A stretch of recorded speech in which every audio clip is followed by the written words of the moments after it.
irmãos, mais uma aula da nossa Escola Bíblica Dominical, da nossa igreja, Igreja Batista do Parque Lafayette, e hoje é a lição 10, a resistência às heresias, que se encontra na página 50 da nossa revista. Olha aqui.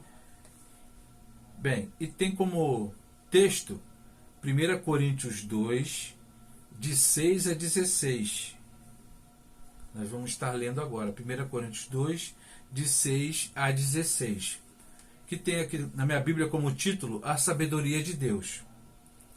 No entanto, transmitimos sabedoria entre os que são maduros, não porém a sabedoria deste mundo, nem a dos poderosos desta época, que são reduzidos a nada.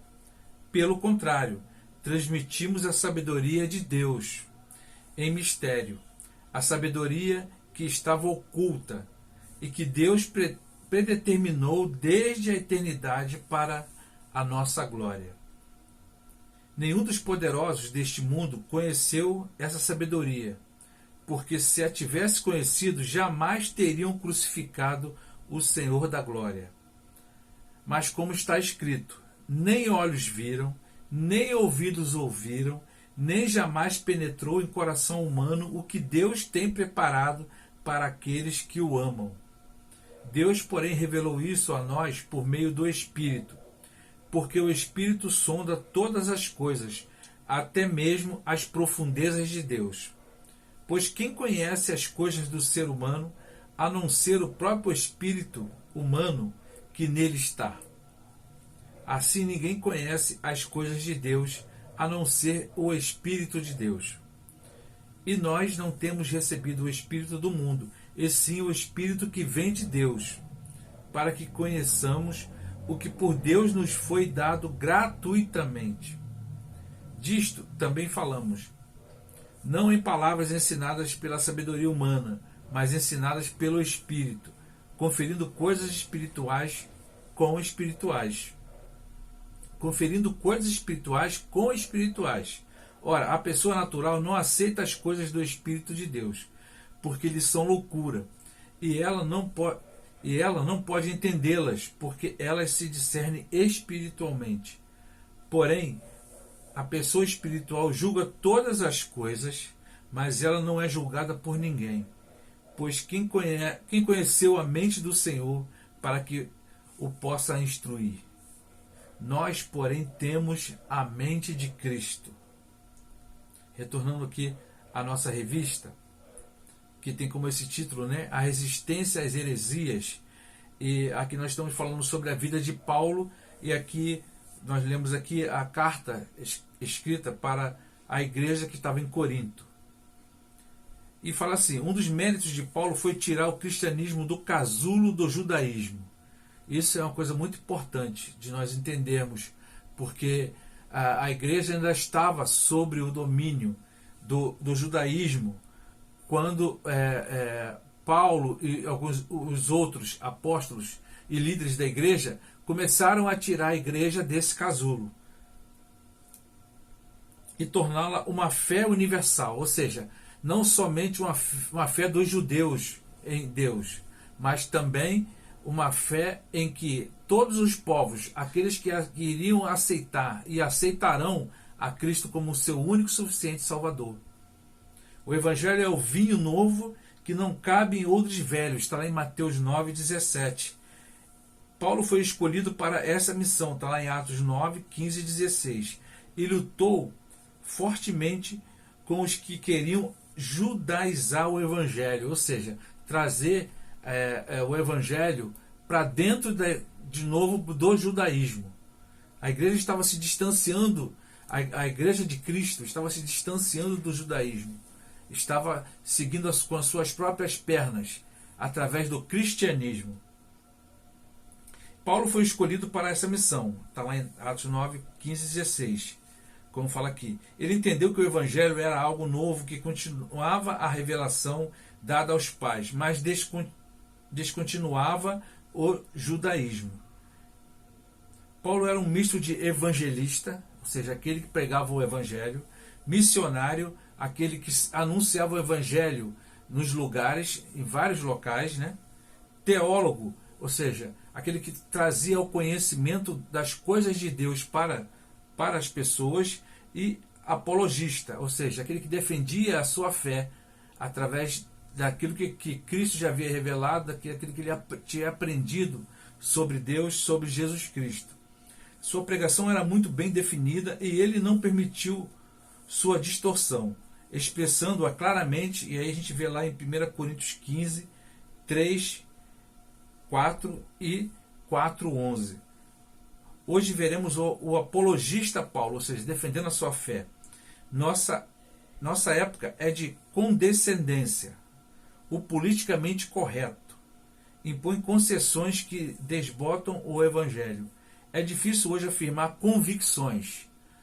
E isso a igreja não pode ter medo de ter suas próprias convicções, porque nós estamos baseados naquilo que é a verdade. Não é uma das verdades, é a verdade. Por isso nós temos que defender as nossas convicções. E este autor tem lido obras teológicas em que se fala muito do olhar do outro. Claro que é o autor da lição.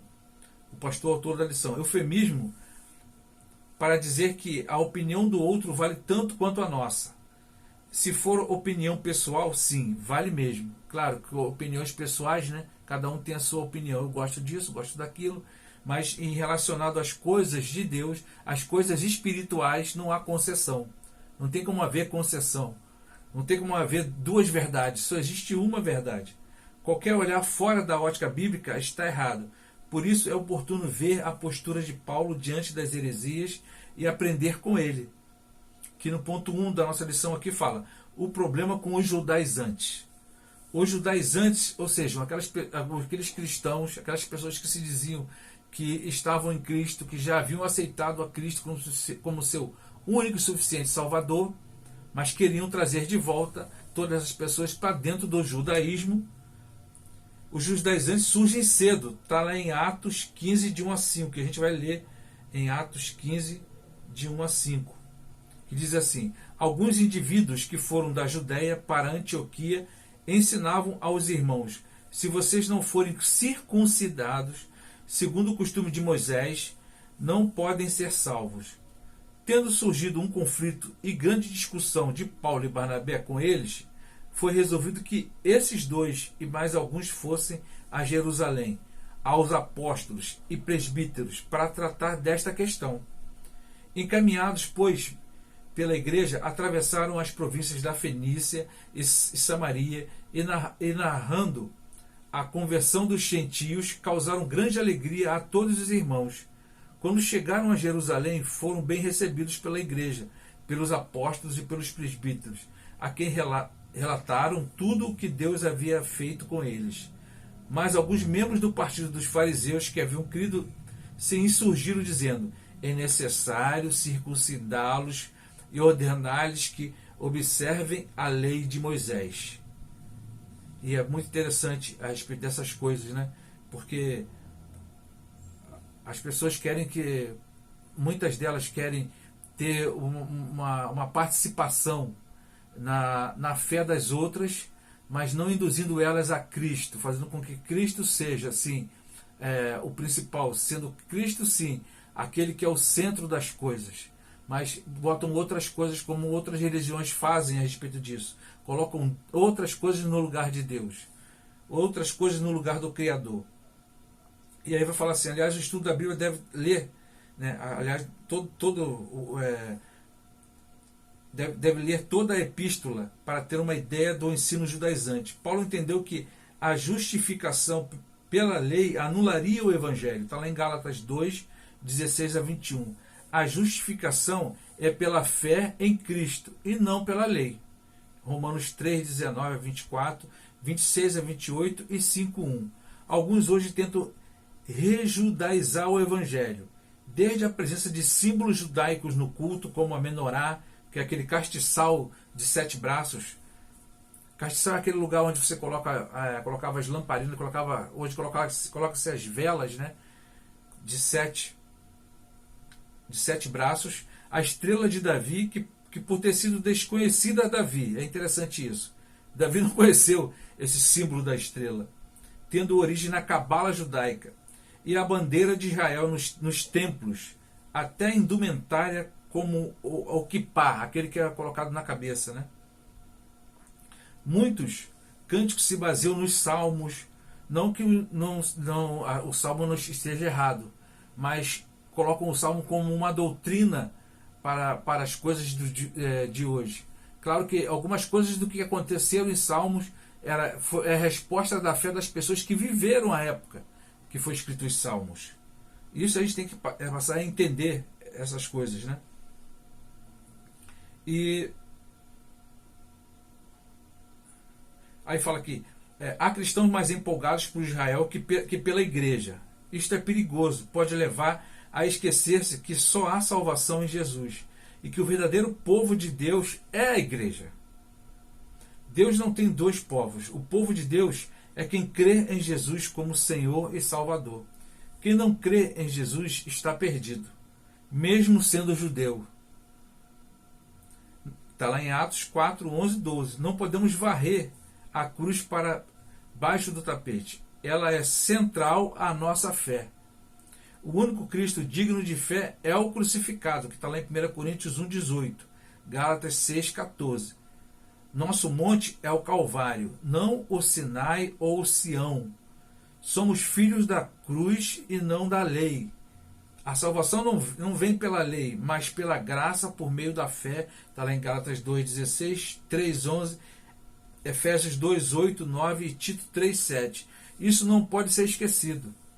Há cristãos que são inimigos da cruz e seu fim é a condenação. Está lá em Filipenses 3, 18. Claro que eu não acredito que sejam cristãos verdadeiros. Aqueles que realmente tenham a Cristo no seu coração, tenha Cristo na sua mente, tenha Cristo em suas atitudes. E no ponto 2 ele fala a respeito do gnosticismo, que é um movimento esotérico, né? O gnosticismo era aliás, nós imaginamos que movimentos esotéricos existam fora do cristianismo, mas não, muito pelo contrário, muita coisa que leva ao esotérico é dentro da igreja. A gente vai ver muitas coisas que são esotéricas, né? Levados a sério, como se fossem coisas doutrinárias para dentro da igreja. E o gnosticismo era um movimento esotérico que ensinava a salvação pelo gnosis, ou seja, o conhecimento. Sobrevive hoje no racionalismo cristão e certas instituições secretas e ocultistas que existem dentro do próprio cristianismo. Escritos antigos dão Simão, ou seja, o mago, que está lá em Atos 8, de 9 a 24, como gnóstico. Segundo fontes posteriores, ele se dizia divino e que sua amante era Helena de Troia reencarnada. Os textos gnósticos são do segundo século de nossa era, mas eles já existiam na época do Novo Testamento. Aliás, o gnosticismo são coisas que existiam, né, desde quando existe o ser humano, porque o ser humano gosta de buscar o sobrenatural, né? Não se sabendo se esse sobrenatural são coisas de Deus ou não. Quando são coisas de Deus, é o natural de Deus, é o sobrenatural para nós. Mas vamos lá. Os textos gnósticos são do segundo século da nossa era, mas eles já existiam na época do Novo Testamento. As cartas de João tratam mais detalhadamente do conflito com eles. Entre suas muitas heresias, negavam a corporeidade de Cristo, sua morte na cruz, sua ressurreição, bem como a nossa, né? E ensinavam a salvação por um conhecimento secreto. Opondo-se a isto, Paulo afirma que o verdadeiro mistério e o verdadeiro conhecimento estão em Cristo. 1 Coríntios 2, de 6 a 16. Ao falar da ressurreição, ele afirma que Cristo ressuscitou e nós ressuscitaremos com ele. 1 Coríntios 15. Alguns gnósticos eram docéticos, ou seja, do verbo dokei, parecer, porque diziam que Jesus não era carne. Eles negavam a respeito disso, apenas parecia ser carne. Para João, esta era a afirmação do anticristo, 1 João 4, 2, 3, aquele que não afirmar que Jesus veio em carne, né? Paulo diz que Jesus veio em carne, 1 Timóteo 3,16. Para os gnósticos, Cristo não morrera na cruz. A mensagem da cruz é central no ensino de Paulo. Porque Jesus, sendo ele o Cordeiro de Deus, que tira o pecado do mundo. E onde aconteceu isso? Na cruz do Calvário. Ele vê a sabedoria gnóstica como falsa. 1 Timóteo 6, 20 e 21.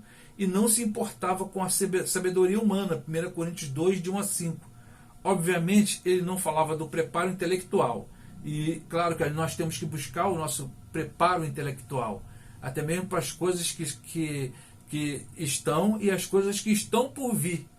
Imagine nessa pandemia se nós não usássemos o intelecto, a sabedoria vinda de Deus e o intelecto vindo do homem para nós estarmos nos comunicando, né, através da internet, através dos meios que nos são propícios. Falava de gnós, o esoterismo gnóstico.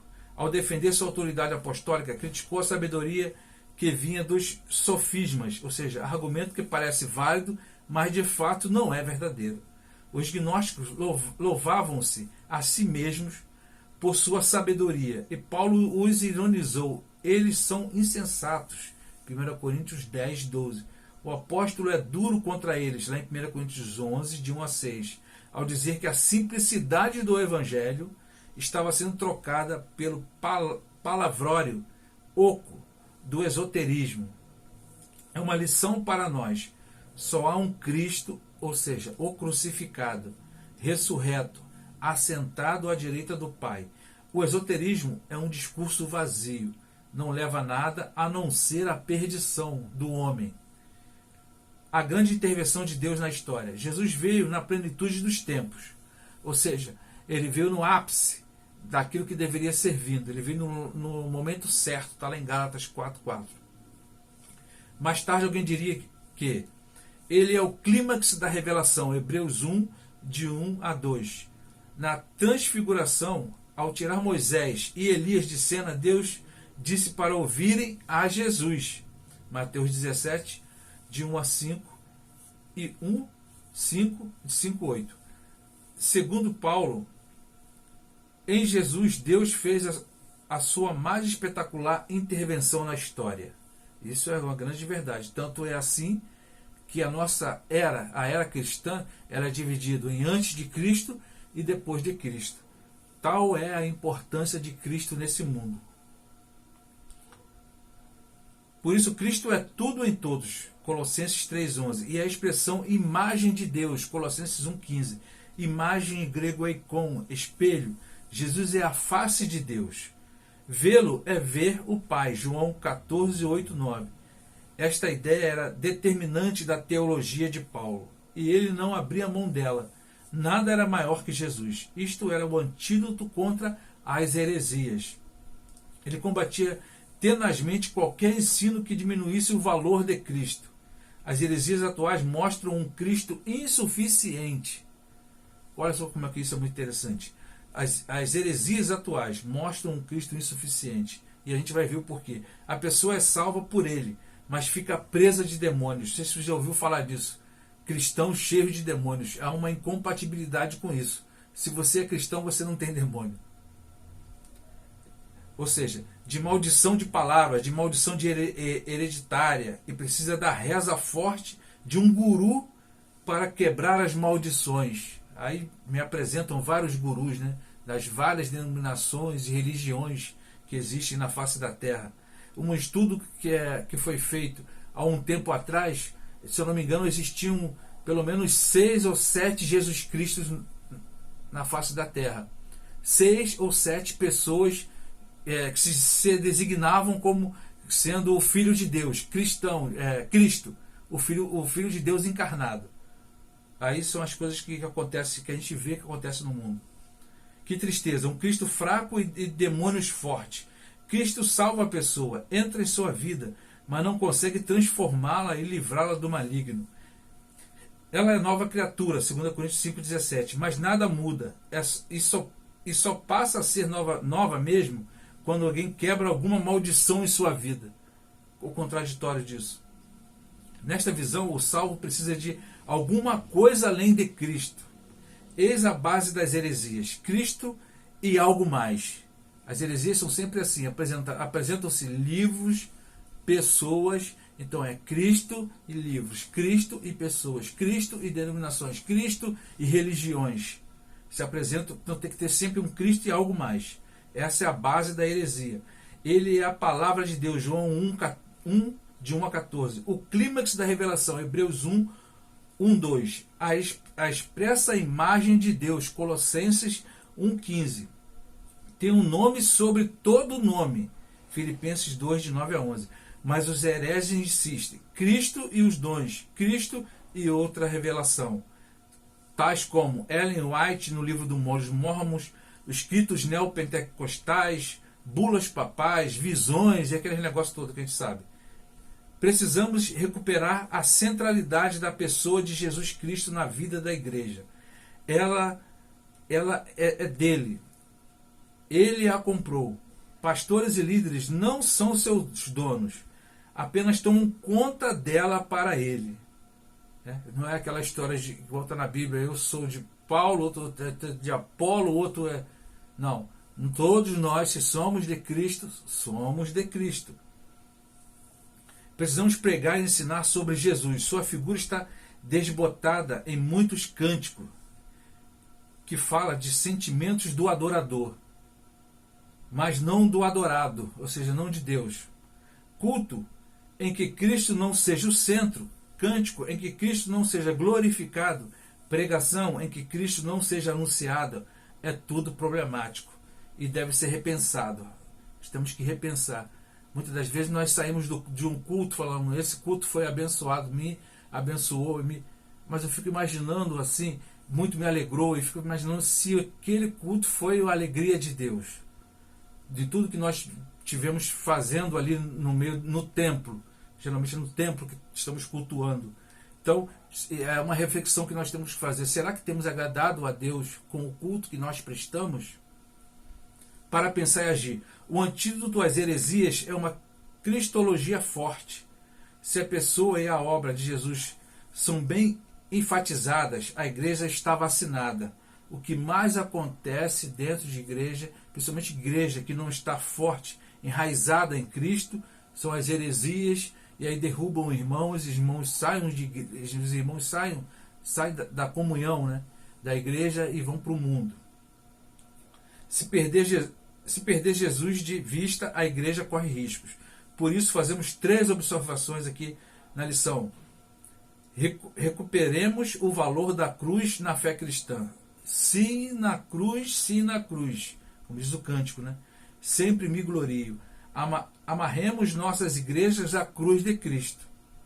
A igreja é um evento cristológico. Tem que se falar de Cristo. Tem igrejas que falam mais do inimigo do que de Cristo. Seu carro-chefe não é o louvor, nem o pregador. Olha só. Nem sua eclesiologia, nem o estudo da igreja. Cristo é a razão de ser da igreja.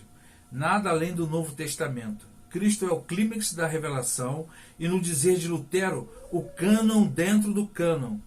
Ele é a chave para se entender as Escrituras. Sem ele não há salvação nem entendimento. Sem Cristo não há salvação e não há entendimento, e muito menos esperança. Por isso nós vamos orar para que Deus venha a mudar, né, a situação que está no país, que, claro, tudo passa nessa vida. E esse tempo que estamos acontecendo irá passar, com certeza. Menos a palavra de Deus. A palavra de Deus nunca passa. Ela vai passando, né, de geração a geração, de tempos em tempos. E aí nós temos que nos firmar na palavra de Deus. Por isso nós vamos orar e agradecer a Deus por tudo, por esse domingo maravilhoso que o Senhor nos dá. Pai, nós te louvamos, te agradecemos por estarmos aqui.